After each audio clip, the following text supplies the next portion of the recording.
कल जो आखिर में हुआ था, जो लेख चल रहा है, सुलोचनाबाई अर्थात मौसी जी का लिखा हुआ, शीर्षक है जीवन दीप शिखा सत्संग। और अंत में कल जो हुआ था उसको पढ़ के आगे बढ़ेंगे।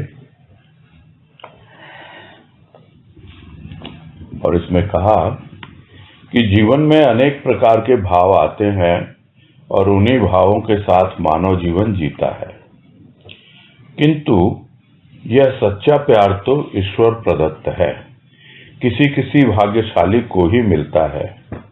जो सत्य पथ के राही होते हैं उन्हें प्यार मिलता है, सत्य भी उनका साथी बनता है और ईश्वर की ज्योति भी उनके जीवन में प्रज्वलित रहती है। उनके सांसों की लौ परमात्मा से लगी रहती है। ऐसे शरीरधारी मानव ही महानता को अपनाते हैं। मानव में जितनी महानता आती है उतनी ही भीतर में नम्रता आती है। नम्रता महानता की उपासिका है। नम्रता में कृतज्ञता का भी भाव रहता है महान के प्रति। मानव अपने विचारों को देखे, अपने भावों को देखे और जाने कि मैं कहाँ से छोटा हूँ, क्यों मैं जीव कहलाता, क्यों मैं साधारण कार्यों के साथ अपने जीवन के अनमोल क्षणों को खो रहा हूँ। साधारण कर्मों के साथ जीने वाला भी मनुष्य है और महान उद्देश्य को लेकर जीने वाला भी मनुष्य ही है। महानता हानि लाभ से परे होती है, क्योंकि महानता महान से जुड़ी रहती है। वह क्यों हानि लाभ पर ध्यान देती है। यूं तो सब स्पष्ट हो चुका है, फिर भी तारतम्य बैठाने के लिए हम लिया करते हैं कि जो कल अंत में हुआ उसके साथ हम कंटिन्यूटी बना सकें। और साथ ही साथ ये भी रहता है कि हम जो इसके पहले तक दुनियावी भाव में जी रहे थे, साथ साथ अब अपने आप को एक अलग भाव के क्षेत्र में पाएं, उसमें प्रवेश करें। इसलिए यह पहले रिपीट किया जाता है। तो भाव तो यही लिया गया था कि सब जानते हैं हम कि अनेक प्रकार के भाव हैं और उन भावों के विचारों के आधार पर ही मानव जीता है। और मानव की पहचान और कुछ नहीं है और मानव का अस्तित्व भी कुछ और नहीं है। जो अंग्रेजी में एक कहावत कही गई है, man is nothing but bundle of thoughts, यानी विचारों का समूह है मानव और कुछ नहीं है। और वो विचार ही भावों का रूप लेते हैं। तो जीते रहते हैं लोग अपने हिसाब से।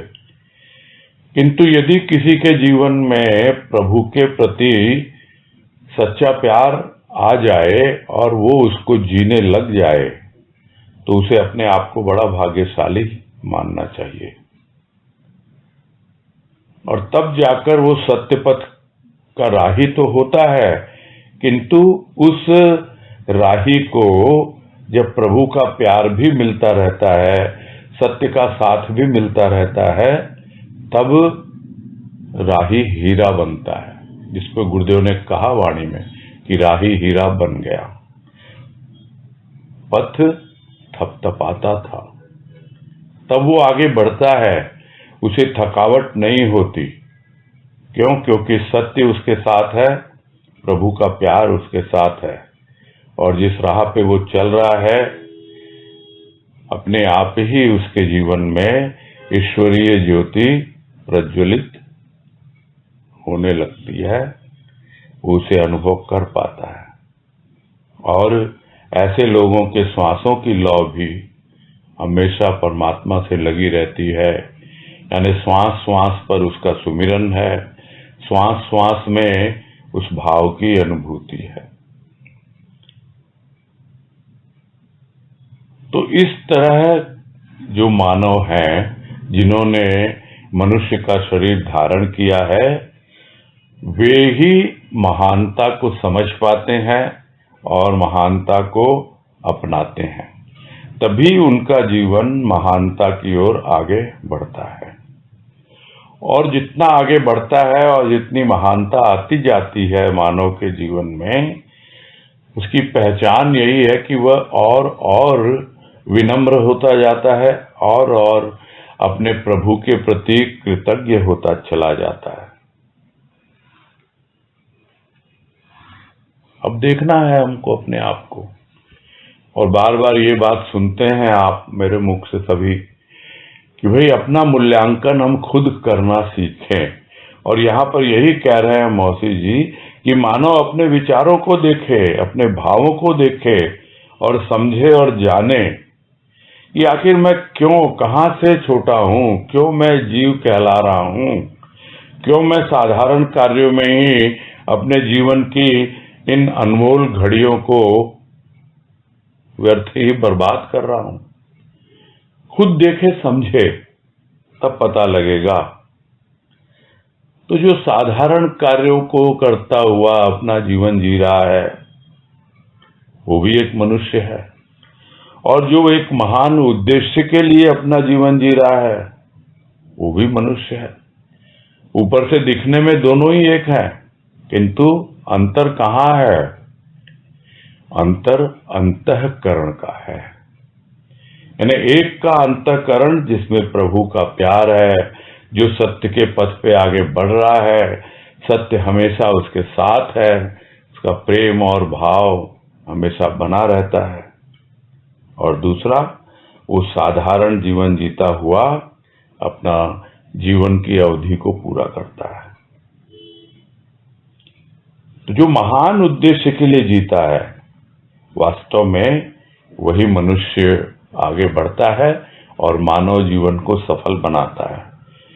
और यह जो महानता का गुण आता है प्राणी के भीतर, जो उसे संतत्व की ओर ले जाता है। संत तत्व है क्या? संतत्व जिसे हम कह रहे हैं वो महान की ओर आगे बढ़ते हैं। हम संतों को महान क्यों कहते हैं? क्योंकि उनके भीतर वो तत्व, ईश्वरीय तत्व हमेशा विद्यमान रहता है।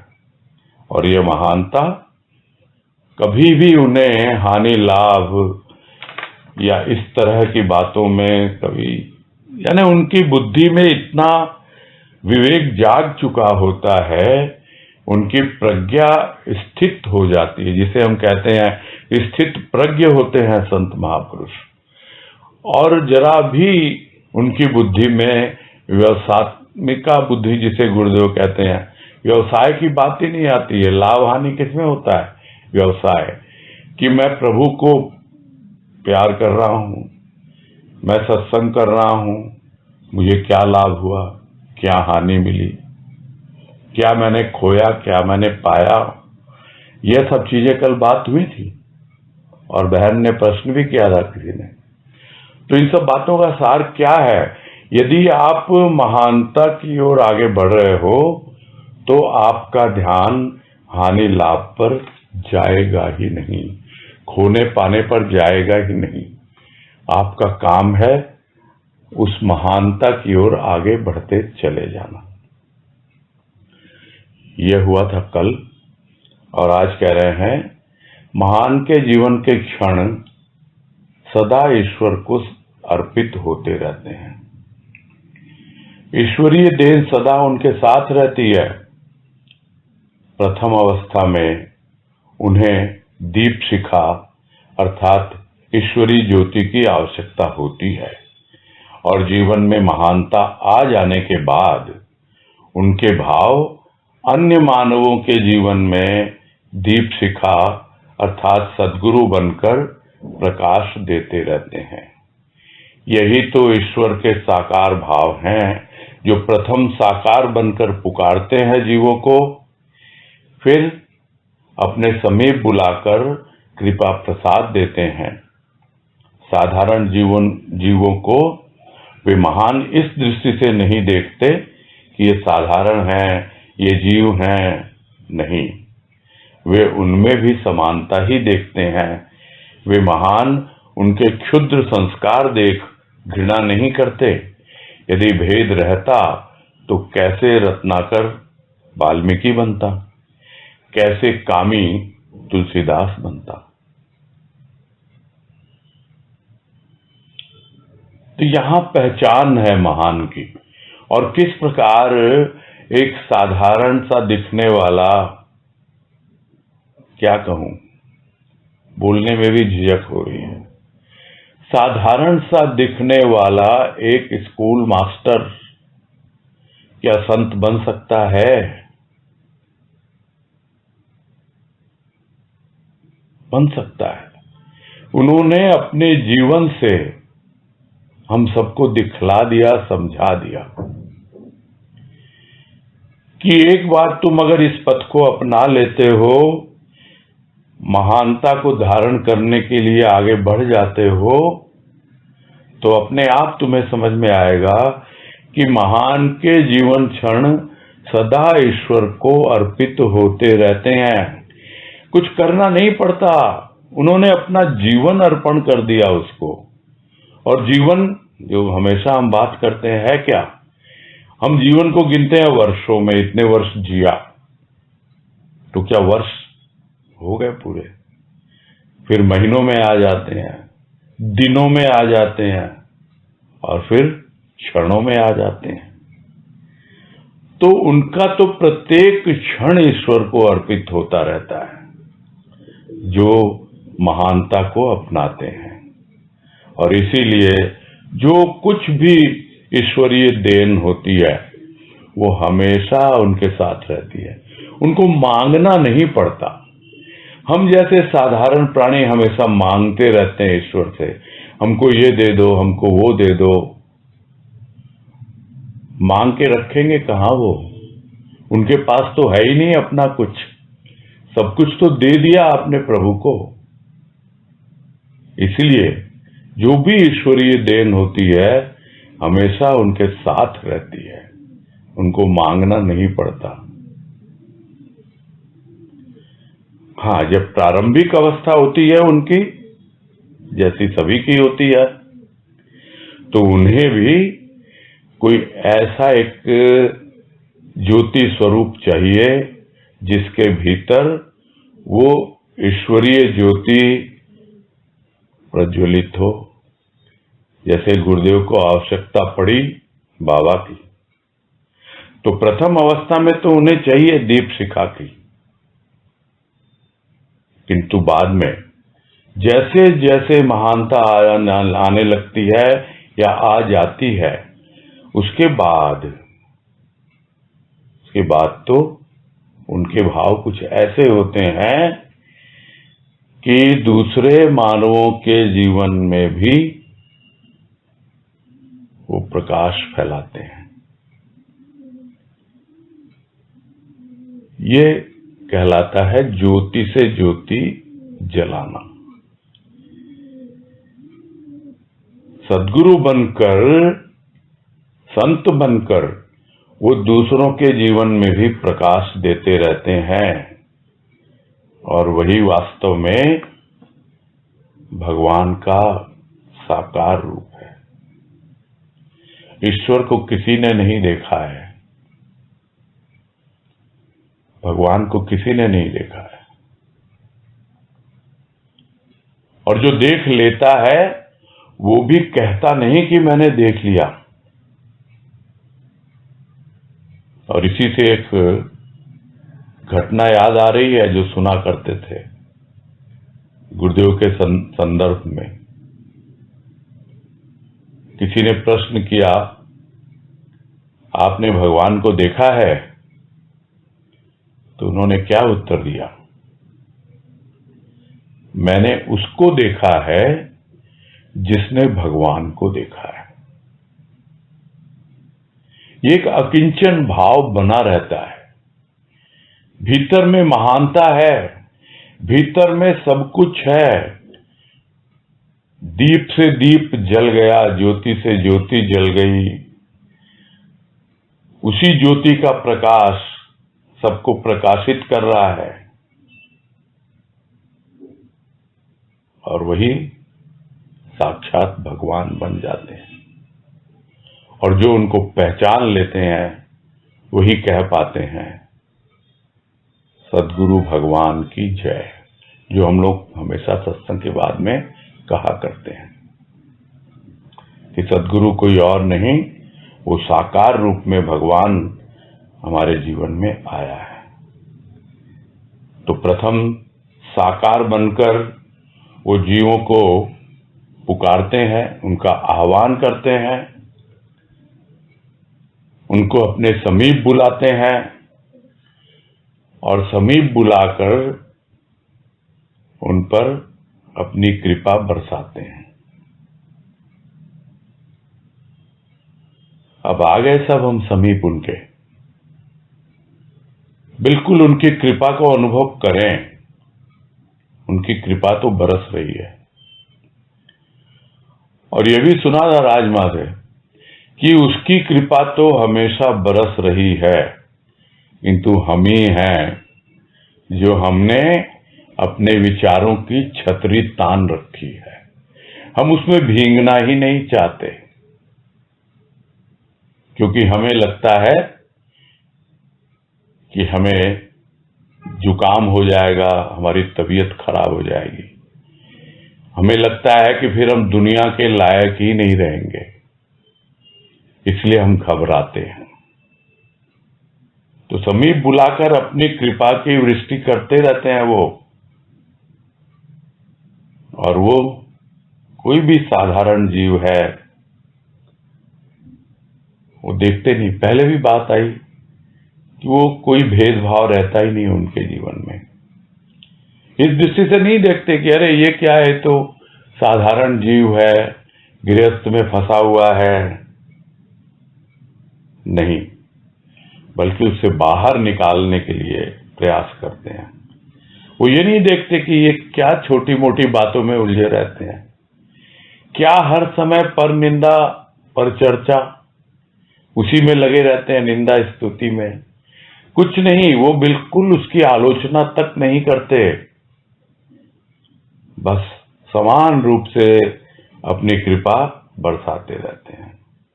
और घृणा का तो प्रश्न ही नहीं उठता। अगर संत ही घृणा करने लगे तो फिर क्या वो संत कहलाएगा? यदि उनकी दृष्टि में ही भेद हो तो क्या वो संत कहलाएगा? यदि उनकी दृष्टि में भेद होता तो कैसे तो रत्नाकर डाकू वाल्मीकि ऋषि बनता। कौन था वो? नारद।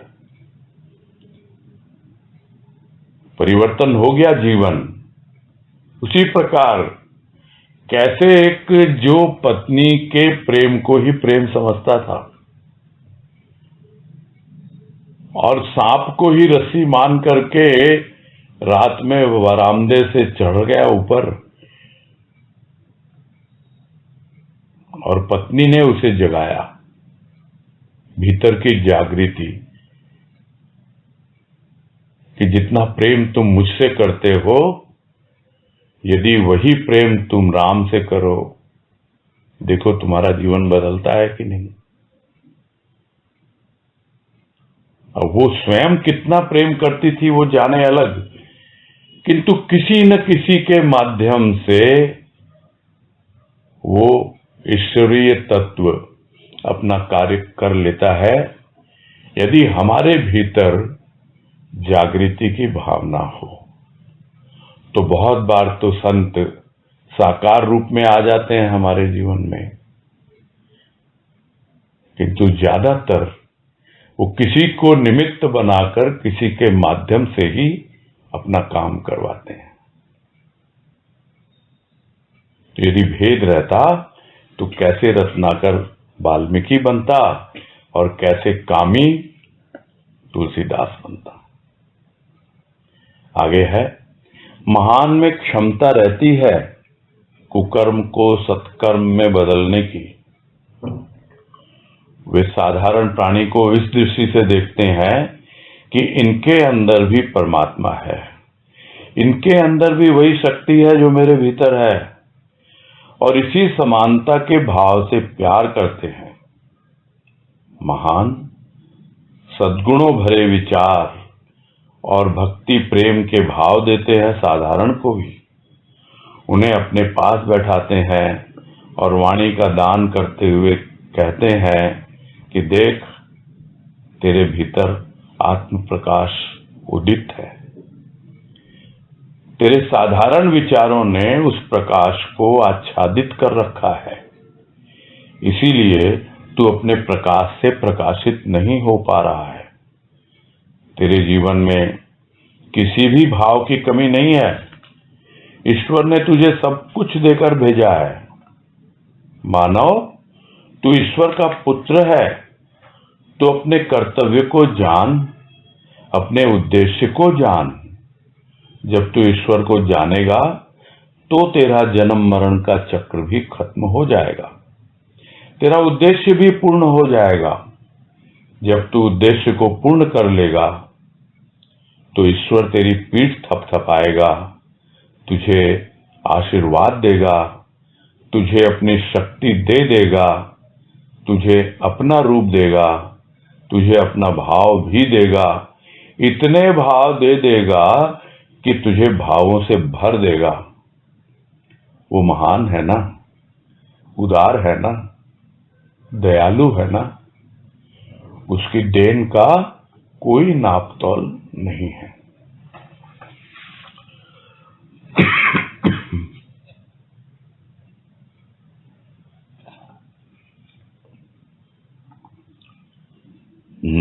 तो महान में क्षमता है, तभी तो वो महान है।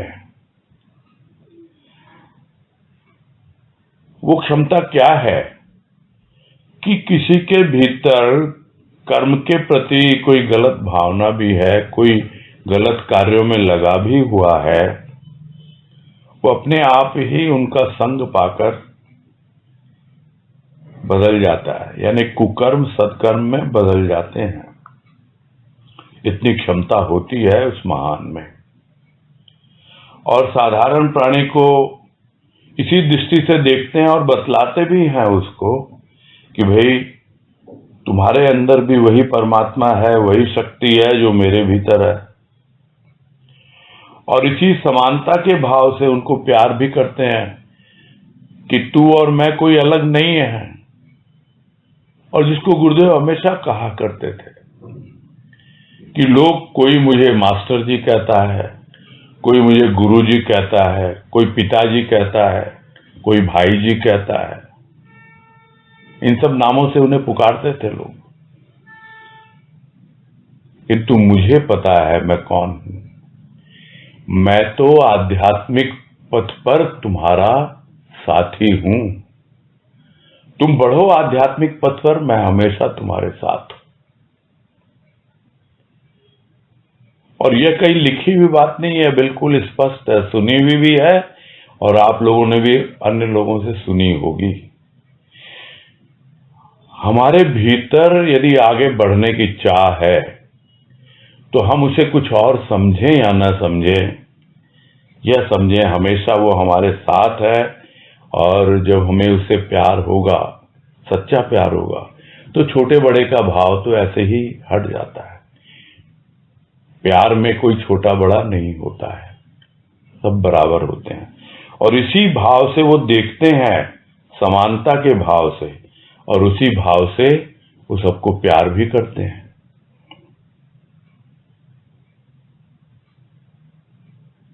करते ही नहीं, देते भी हैं। वही प्यार, वही भाव, वही भक्ति, वही ज्ञान, सब कुछ देते हैं। वो अपने पास बैठाते हैं, अब स्थूल रूप में, सूक्ष्म रूप में। अब यह जो पास है और साथ है, ये दो चीजें होती हैं। साथ, साथ यानी वो हमारे साथ है, किंतु वो हमारे पास कब होगा? जब वो हमारे भीतर प्रवेश कर जाएगा।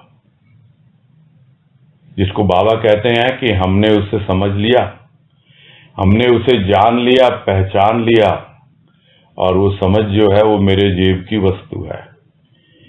कोई चीज मेरे साथ है, यानी मेरे साथ मेरा मुनीम है और उसके पास पैसे हैं, किंतु वो मेरे साथ है, किंतु वही कैश जब मेरी जेब में है तो वो मेरे पास है। तो इस तरह हम समझ पाते हैं कि उसका प्रेम, भाव, भक्ति, ज्ञान सब मेरे पास है। उसका साथ पाते पाते अब भीतर में आ गया सब कुछ। अपने पास बैठाते हैं, वाणी का दान देते हैं और इतना स्पष्ट रूप से समझाते हैं। समझने को तैयार होना चाहिए प्राणी कि भाई तेरे भीतर भी वही आत्म प्रकाश है। जो बात पहले भी आई इसी लेख में कि उसी प्रकाश में तो हम सब कार्य कर रहे हैं, किंतु हमारे जो साधारण से विचार हैं, तरह तरह के विकार हैं, वो उस प्रकाश को ढक रखे हैं, आच्छादित कर रखा है। इसीलिए तू उस प्रकाश से वंचित है, तू उस प्रकाश को अनुभव कर नहीं पा रहा, तेरे भीतर में वो प्रकाश प्रकट नहीं हो पा रहा। तुझे किसी भी प्रकार की कमी नहीं है, तू अभाव में बिना मतलब जीता है, इसलिए क्योंकि भाव का प्रकाश नहीं है।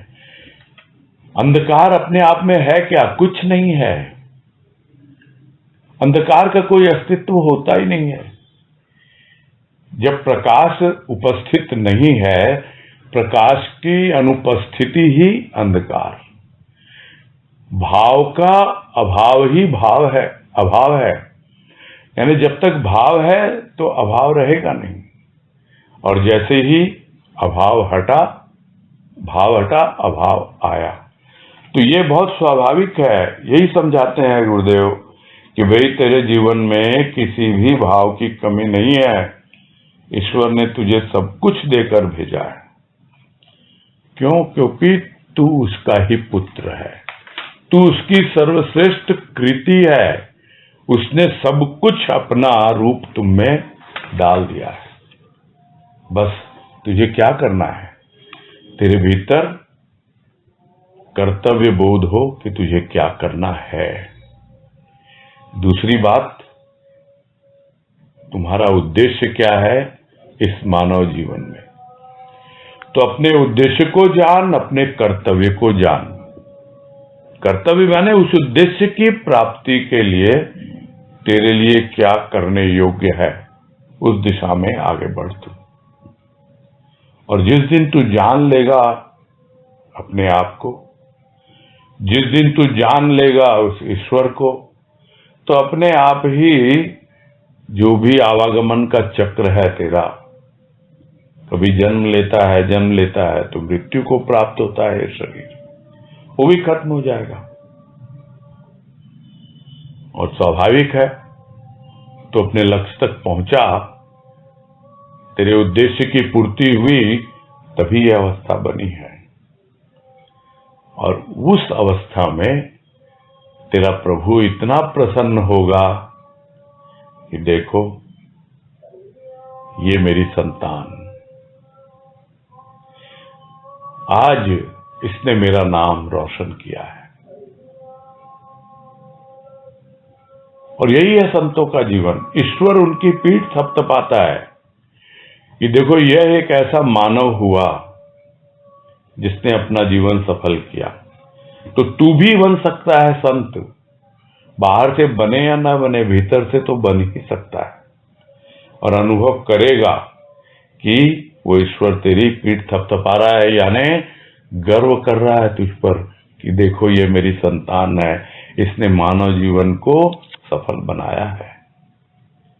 और जो कुछ उसका है वो तो पहले से भी है ही तुम्हारे पास, क्योंकि तू उसका पुत्र है। और जो पिता की जो संपत्ति होती है वो सब कुछ पुत्र की ही होती है, उसे पता है। और फिर भी तुझे संतुष्टि देने के लिए तुझे अपनी शक्ति देगा, अपना रूप देगा, अपना आशीर्वाद देगा, प्रेम भाव देगा, और भाव भी ऐसा देगा कि तू संभाल ही नहीं पाएगा। इतने भावों से भर देगा ये कोई आश्वासन नहीं है। जो बात पहले भी आई ना, कुछ लोग तो आश्वासन देते हैं, और संत क्या होते हैं? वास्तविक संत वो करके दिखलाते हैं, वो आश्वासन नहीं देते हैं। वो कुछ इस तरह से विश्वास जगा देते हैं कि हम बिल्कुल अनुभव करते हैं कि हमारे जीवन का कल्याण हो गया, उसने हमारे जीवन का उद्धार कर दिया, आवागमन के चक्र से हमको छुड़ा लिया। तो वो दयालु है, उदार है, उसकी देन का कोई नापतोल नहीं है। तू उसका हिसाब किताब लगा ही मत कि क्या दिया क्या लिया।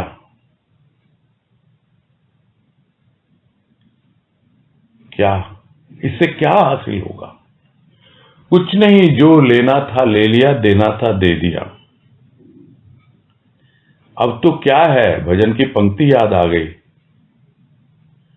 कुछ न चाहूं न मांगूं बस विनती करूं।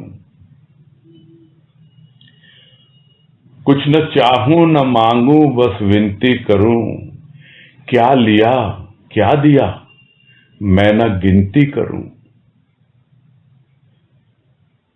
देन तेरी दया तेरी महिमा है तू। देना तेरी दया है, वही तू दे रहा है, और तेरी महिमा तेरी महानता वो तू ही है, कोई और है ही नहीं। तो इस प्रकार से जब हम उस महान को समझते हैं कि वो महान है ना, दयालु है ना, उसकी देन का कोई नाप तोल नहीं है, कोई हिसाब किताब नहीं है, कोई गिनती नहीं है। आगे है, धनवान संयोगवश यदि कुछ लक्ष्मी की प्राप्ति सिद्ध कर ले तो वह कहेगा कि यह सब भगवान की दया है। किंतु भगवान की दया तो इतनी ही नहीं, भगवान की दया का सागर तो नापा तोला नहीं जाता। भगवान तो प्रत्येक मानव को अपना भाव, अपना रस देना चाहता है, और इसी भाव और रूप का सौंदर्य प्राप्त करने और कराने के लिए संत भूमि पर आते हैं। संत स्वयं भी पीते रहते हैं और पिलाते भी रहते हैं सभी मानवों को, जो कोई उनके समीप आता है। संत सत्संग का साधन बनाते हैं और साधारण मानवों से जीवन के लक्ष्य को प्राप्त करने के लिए सत्संग ही सबसे बड़ा साधना बताते हैं। संत बहुत महान होते हैं। राम और कृष्ण को भी संतों के पास जाना पड़ा था।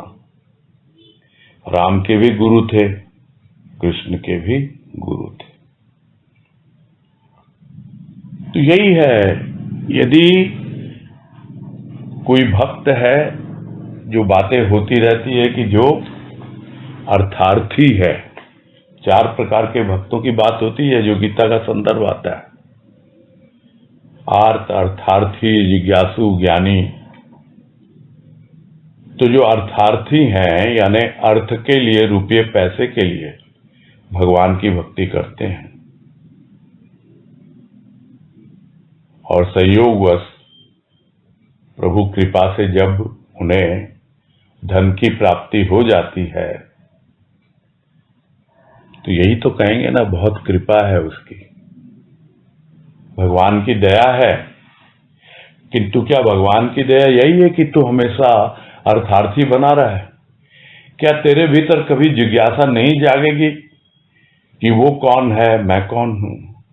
क्या तेरे भीतर कभी ज्ञान नहीं आएगा? अरे बहुत हो लिया, जब दुख आता था आर्त बनकर पुकारता था। अब उसने तुम्हारी पुकार सुनी है, कुछ दिया है, धन दौलत, और उसे तू भगवान की दया मानता है। तो बस भगवान की दया इतनी ही नहीं है, भगवान की दया तो सागर से भी गहरी है, आकाश से भी व्यापक है वो तो। उसका कोई नापतोल है ही नहीं, नापा नहीं जा सकता उसको। तो भगवान क्या चाहते हैं? चाहते हैं मानव मात्र को अपना भाव, अपना रस, और इसी भाव और उसी रस को प्राप्त करने के लिए और कराने के लिए, यानी प्रथम तो संत प्रथम खुद प्राप्त करते हैं और फिर दूसरों को उसके लिए प्रेरित करते हैं और उन्हें भी उसी रस का पान कराते हैं। तो ये भाव और रूप ये है, ये होता है एक मानव का जीवन।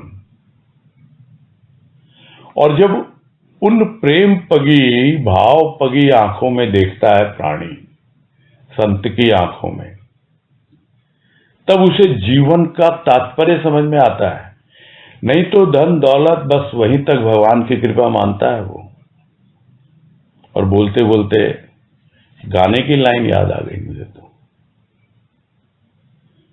कि जीवन से भरी तेरी आंखें मजबूर करें जीने के लिए, सागर भी तरसते रहते हैं तेरे रूप का रस पीने के लिए।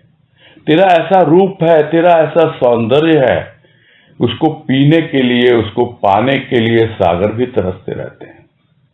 जब संत की आंखों में देखता है प्राणी, और फिर वो भी अपने स्वरूप का, अपने रूप का खुद पान करते हैं, प्रेम और भाव का रस पीते रहते हैं और मानव मात्र को पिलाते रहते हैं, जो भी उनकी महफिल में आता है, जो भी उसके दरबार में आता है, जो भी उसकी सत्संग में आता है, उसके समीप आता है। ये सब एक ही भाव के अनेकों शब्द हैं जिनसे हम समझ सकते हैं कि किस प्रकार संत स्वयं पीते हैं और फिर पिलाते भी रहते हैं। उनकी दृष्टि में कोई भेदभाव नहीं, सबको। और सत्संग का साधन सर्वप्रथम तैयार करते हैं। जिस तरह पिता स्वयं व्यवसाय करके एक बिजनेस को खड़ा करता है, वो साधन बना देता है अपने पुत्र के लिए कि देख तेरे लिए सब तैयारी कर दी है, अब तू भी इसी लाइन में लग जा। वैसे ही है, संत सत्संग का साधन बनाते हैं और जो भी उनके समीप आते हैं, जो संत को अपना पिता समझते हैं, अपने आप को उसकी संतान मानते हैं, तो उनका जीवन बिल्कुल ऐसे बदल देते हैं कि भाई देख तू जीवन के लक्ष्य को प्राप्त कर, और इसके लिए सत्संग ही सबसे बड़ा साधन है और मैं दे रहा हूं तुमको। उसके लिए करना क्या है तुमको? बस जो करना है करता जा, अपने उद्देश्य को जान पहचान, अपने कर्तव्य को जान पहचान, बस उस राह पे चल। तो सत्संग ही वो सबसे बड़ा साधन साधना है जो संत बतलाते हैं। सत्संग से बड़ा कोई साधन नहीं, और सत्संग में ही साधना होती है। ये सत्संग कोई आयोजन नहीं है, यह सत्संग एक जीवन है, मानव का जीवन है। अभी तो हम सत्संग में जाते हैं, किंतु जिस दिन सत्संग हम में आ जाएगा, हमारे जीवन में आ जाएगा, तब हम देखेंगे कि हमारा जीवन कितना बदल गया है। फिर साधना करनी नहीं पड़ती, अपने आप साधन भी मिलते हैं और साधना भी होती रहती है। तो संत तो बहुत महान होते, इसमें कोई संदेह है ही नहीं। और राम और कृष्ण को भी जाना पड़ा था गुरु के पास। गुरु थे, राम के भी थे, कृष्ण के भी थे।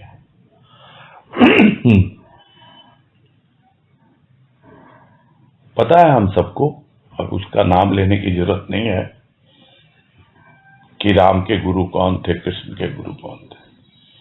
मेन भाव को समझना है। आगे है, गुरु शब्द ही प्रकाश का प्रतीक है। जहां जीवन में गुरु का स्थान है, वहां अज्ञान रूपी अंधकार ठहर नहीं पाता है। सूर्य का प्रकाश भी धीरे धीरे प्रखर होता है। बस ऐसे ही जीवन में गुरु के आ जाने के बाद समयानुसार भीतर में प्रेम की अग्नि जागृत होती है, विश्वास भी बढ़ता है और विश्वास निष्ठा भी बन जाता है। निष्ठा गुरु की भावपूर्ण मूर्ति को हृदय में प्रतिष्ठित कर लेती।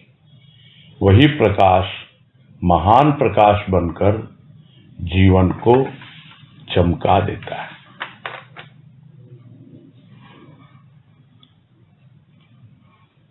तो यह तो हमने बहुत बार सुना है कि गुरु शब्द प्रकाश का प्रतीक है, और इस गुरु शब्द के जो 2 अक्षर हैं उसकी भी व्याख्या हम बहुत बार सुन चुके हैं कि गु यानी अंधकार, रू यानी प्रकाश। तो गुरु जो है प्रकाश का प्रतीक है। प्रतीक क्या होता है? चिन्ह, पहचान। यानी गुरु आ गया मतलब हमारे जीवन में प्रकाश आ गया, यह उसकी पहचान है। तो हमारे जीवन में यदि गुरु का स्थान है तो वहां पर स्वाभाविक है कि अंधकार रहेगा नहीं। और वो अंधकार किसका है? अज्ञान का है। कैसे दूर होता है यह अज्ञान का अंधकार?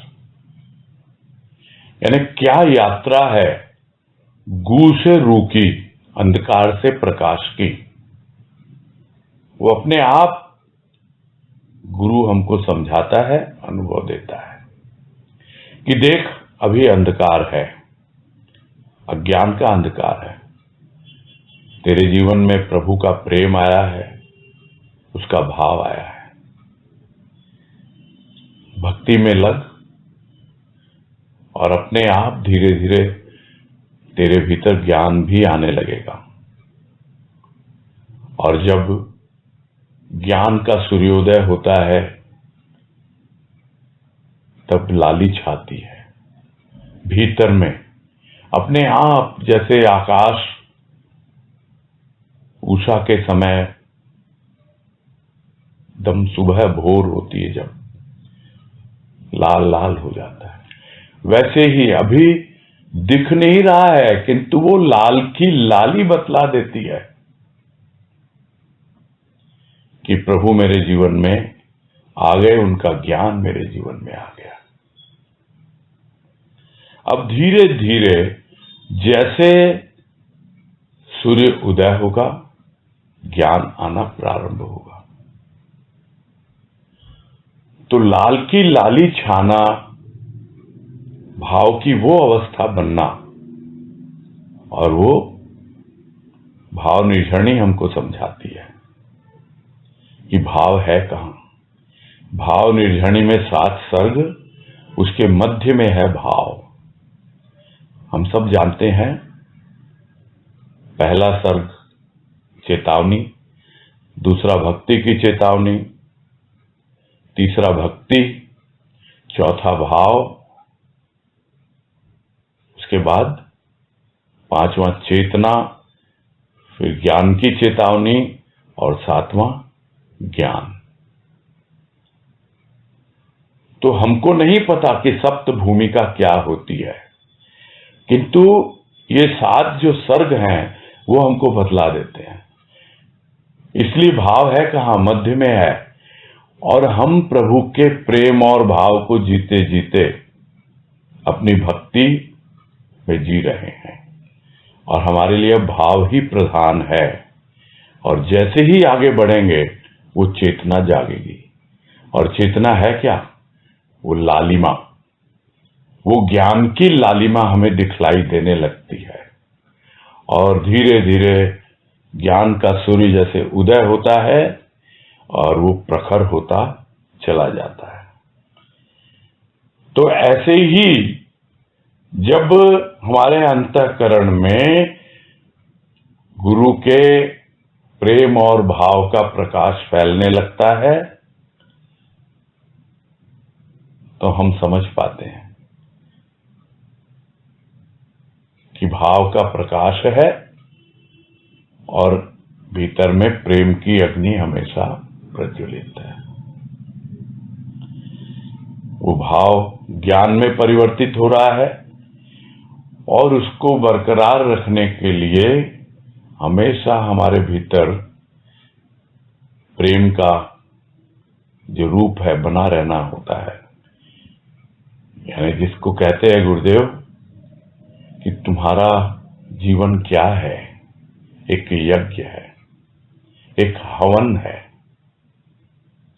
और उसके लिए अग्नि चाहिए। वो अग्नि है प्रेमाग्नि।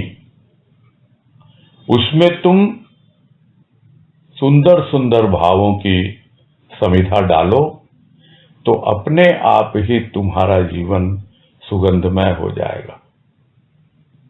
तो जीवन सुगंधमय करने के लिए प्रेम चाहिए और अज्ञान के अंधकार को दूर करने के लिए ज्ञान का सूर्य चाहिए। तो ये जब आने लगते हैं तो विश्वास बढ़ने लगता है और दृढ़ होता है, क्योंकि विश्वास होता कहां है, बुद्धि का विषय है। ये बाबा बलदेव वाणी में गुरुदेव ने समझाया है कि श्रद्धा मन का विषय, विश्वास बुद्धि का विषय और निष्ठा आत्मा का विषय। तो विश्वास आता है, पहले मन में होता है किंतु वो टिक नहीं पाता है क्योंकि ज्ञान नहीं आया अभी। और ज्ञान भी सर्वप्रथम बुद्धि में ही आता है। और उसको भी एक वाणी में समझाया गुरुदेव ने कि मन का प्रकाश भक्ति, यानी भक्ति के लिए हमें श्रद्धा पूरी बलवती होनी चाहिए, डिगनी नहीं चाहिए। श्रद्धा ही डिगती है। और उसके बाद उसी वाणी में कहा बुद्धि का प्रकाश ज्ञान, यानी जैसे जैसे बुद्धि में प्रकाश आएगा यानी ज्ञान होता चला जाएगा और विश्वास बढ़ता चला जाएगा, क्योंकि विश्वास बुद्धि का विषय है। और फिर जो यहां कह रहे हैं कि विश्वास निष्ठा भी बन जाता है, यानी आप आत्मनिष्ठ हो सकते हो। कब? जब गुरु की भावपूर्ण मूर्ति पूरी तरह आपके प्राणों में प्रतिष्ठित हो जाए। यानी वो भाव जो अभी आप मन में या हृदय में अनुभव कर रहे हैं, और कुछ कुछ हो सकता है भक्ति बुद्धि में भी अनुभव कर रहे हो। भक्ति करते हुए मन में हृदय में अनुभव करते हैं। और ज्ञान जब होता है, यदि वो शुष्क ज्ञान है तो वहां भाव नहीं होगा, किंतु अनुभव जन्य ज्ञान है तो वो जरूर आपको आगे बढ़ाता है और निष्ठा की ओर ले जाता है। तो गुरु की साकार मूर्ति जिसे हम कहते हैं, उसकी प्राण प्रतिष्ठा हुई है, वो भावपूर्ण मूर्ति। अब वो भावपूर्ण मूर्ति उसकी आपकी प्राणों में प्रतिष्ठा हो जाती है और वही निष्ठा है और वही प्रकाश फिर महान प्रकाश बन जाता है। और हमेशा जिस तरह है दोपहर का सूर्य इतना चमकता रहता है, इतना प्रकाश फैलाता है, वैसे ही जीवन उसी तरह प्रखर रूप में प्रकाशित होता रहता है। आगे है, प्रकाश की आवश्यकता तो प्रकृति को भी है, माया को भी है और प्राणी को भी है। प्रकाश के बिना सब कुछ अंधकार में है, चाहे सूर्य चांद का प्रकाश हो, या ईश्वर की किरणों का प्रकाश हो, या आत्म प्रकाश हो, या साकार रूप में गुरु का प्रकाश हो। जीवन को हर कदम कदम पर प्रकाश चाहिए। प्रकाश के बिना सूझबूझ कोई काम नहीं आती, और न ही मानव प्रकाश के अभाव में कुछ कर पाता है। प्रकाश के अभाव में वह कहता रहता है कि मेरा दिमाग काम नहीं करता, मेरी सूझबूझ काम नहीं करती। मस्तिष्क तो ज्ञान का घर है ही, और सूझबूझ भी मस्तिष्क की देन से ही खुलती है। समझ कार्य करती है जब भीतर में प्रकाश बना रहता है, या गुरु कृपा साथ रहती है। गुरु के हृदय में चेतना सदा जागृत रहती है। गुरु चेतन तत्व से अपना जोड़ बनाए रखते हैं। तभी तो जड़ चेतन के मेल को बहुत सुंदर भाव रूप में सृष्टि का आनंद लेते हैं। इसी भाव के अनुरूप वे सदा आनंदी बने रहते हैं। है तो बहुत कुछ और आगे, यहीं रुकते हैं और देखते हैं कितना हम आगे कर पाएंगे। तो प्रकाश के दो ही रूप बताए जाते हैं, एक स्थूल प्रकाश, एक सूक्ष्म प्रकाश। उसी तरह प्रकृति के भी दो रूप बताए जाते हैं, एक स्थूल प्रकृति, एक सूक्ष्म प्रकृति। जब वो स्थूल प्रकृति के ऊपर सूक्ष्म प्रकृति का प्रकाश नहीं पड़ता तो भ्रमित हो जाता है प्राणी, भ्रमित हो जाता है और वही माया का रूप धारण कर लेती है। माया को भी प्रकाश की आवश्यकता इसलिए पड़ती है ताकि वो समझा पाए लोगों को। अगर बिल्कुल अंधकार रहेगा तो कुछ दिखलाई नहीं देता। माया क्या करती है? भ्रम फैलाती है, यानी थोड़ा सा अंधकार, थोड़ा सा प्रकाश, और वही माया का रूप होता है। तो माया को भी प्रकाश चाहिए। भ्रम तभी होगा जो बहुत साधारण रूप में हमारे पूर्वजों ने, ऋषि मुनियों ने उदाहरण दिया कि माया है क्या? रज्जू में सर्प का भ्रम, वो माया है। रज्जू यानी रस्सी, और हमें भ्रम हो रहा है कि वो सांप है। और वो कब होगा? जब स्पष्ट रूप से दिखलाई नहीं देगा। भाई तुलसीदास जी को तो सांप में रस्सी दिखलाई दे गई, उल्टा हो गया, और उनका भ्रम दूर किया उसकी पत्नी ने। क्यों? क्योंकि उसे सही मार्ग पर लाने वाला वो राम जी वो प्रेरित कर रहा था। और हम क्या करते हैं? हम साधारण रूप में जीवन जीते हैं, अंधकार और प्रकाश का सम्मिश्रण है, ठीक से दिखलाई देता नहीं है। तो आवश्यकता तो है हमको भी प्रकाश की, तो सबको प्रकाश की आवश्यकता है, प्रकृति को भी, माया को भी और प्राणी को भी।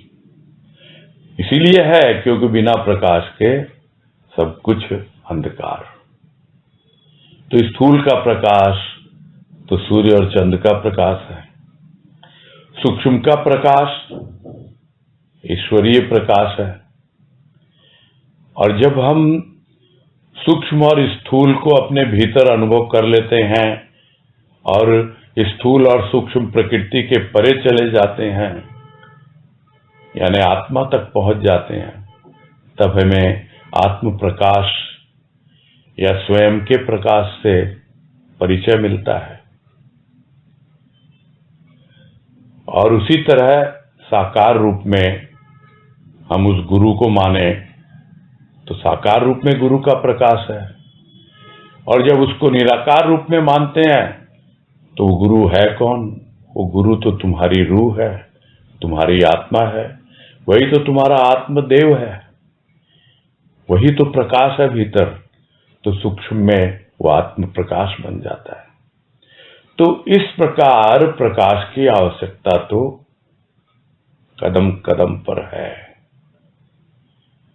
प्राणी को कदम कदम पे चाहिए जीवन जीने के लिए प्रकाश, बाहर का प्रकाश भी चाहिए और भीतर का प्रकाश भी चाहिए। और फिर यही बात आ रही है फिर से कि बुद्धि का प्रकाश ज्ञान, क्योंकि सूझबूझ कहाँ आती है? बुद्धि में आती है।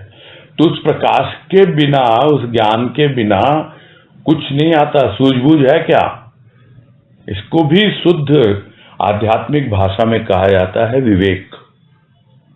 यानी सूझबूझ और विवेक में कोई अंतर नहीं है। तो उस ज्ञान के प्रकाश के बिना विवेक जागता नहीं है,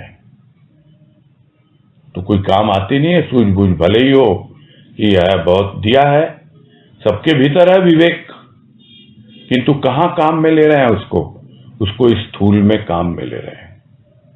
ऐसा नहीं है कि विवेक को हम काम में नहीं लेते, स्थूल जीवन में काम में लेते हैं। तो प्रकाश को तो हम ले रहे हैं काम। तो सूझबूझ जो है जिसकी अच्छी होती है, विवेक अच्छा होता है, तो वो दुनियादारी अच्छी निभाता है, अच्छी कमाई कर लेता है, सब देखते हैं हम। उनको प्रकाश है, सूझबूझ है, किंतु भीतर की सूझबूझ नहीं है। वहां उस भीतरी प्रकाश के बिना वो बाहर की सूझबूझ कोई काम नहीं आएगी। और उसके अभाव में मनुष्य कुछ भी नहीं कर पाता है। बस अभी यही पूरा करते हैं, कल इसको कंटिन्यू करेंगे आगे। समय हो गया।